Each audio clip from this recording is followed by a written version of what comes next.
Beneficiary ছাড়া আল্লাহর দয়ায় দুধের বাচ্চাদের হাত ধরে আমাদের এই স্বাধীনতা এসেছে। যে স্যাক্রিফাইস মানুষ করেছে, বিশেষ করে এই 2000 শহীদ এবং 25-30 হাজার আহত মুক্তিযোদ্ধারা, তাদের প্রতি আমাদের সব সময় কৃতজ্ঞ থাকতে হবে, আজীবন কৃতজ্ঞ থাকতে হবে।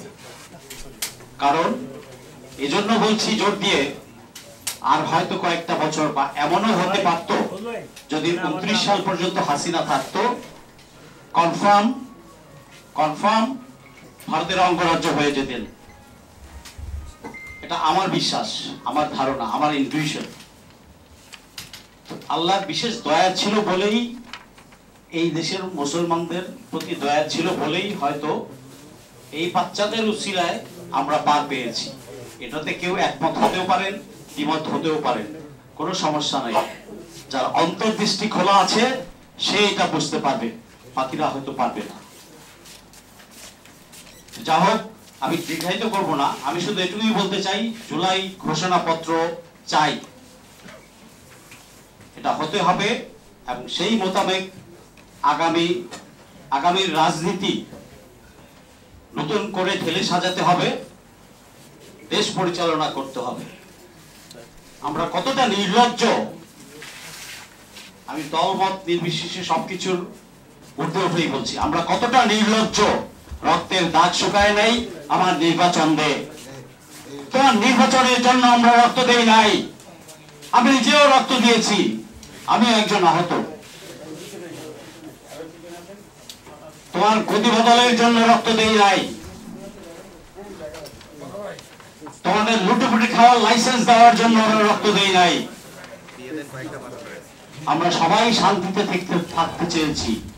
তুমি রাজনীতি করবে, করো, গতিতে বসবে, বসো, নৈতিক পন্থায় বসো, সময় দাও, দেশটাকে গড়তে দাও, ইন্টারিম গভর্নমেন্টকে আরেকটু সময় দাও, যাতে সমাজের ময়লাগুলো দূর করতে পারে, নতুন সিস্টেম, নতুন বন্দোবস্ত তৈরি হয়, তারপরে রাজনীতিতে আসুন। ভারতের অঙ্গরাজ্য থেকে বেরিয়ে আসতে হলে আপনাকে সময় দিতে হবে দেশকে গঠন করার জন্য, আর সেই জন্য অবশ্যই জুলাই ঘোষণাপত্র আমাদের প্রয়োজন। আর তা না হলে আগামীর সন্তানরা কোথায় থাকবে, নিরাপদ মাটি থাকবে কিনা, যদি আমরা এই সুযোগ কাজে লাগাতে না পারি, আমি সন্দিহান। বাট আমি হতাশাগ্রস্ত না, এখনো সময় আছে, প্রয়োজনে দরকার হলে আবার জেগে উঠবো।